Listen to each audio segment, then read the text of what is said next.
Okay, where will the roller coaster have the most potential energy? Well, the equation is potential energy is equal mass times gravity times height.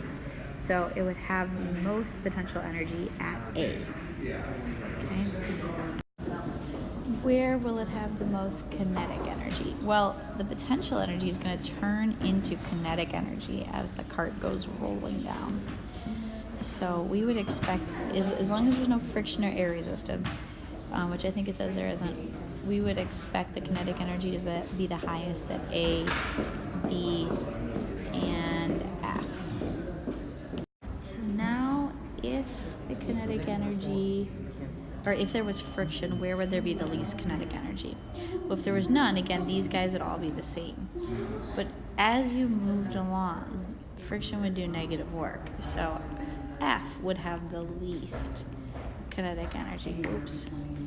The least kinetic energy with friction, because some will be lost at B, even more will be lost by the time you get to D, and the most will be lost by the time you get to F.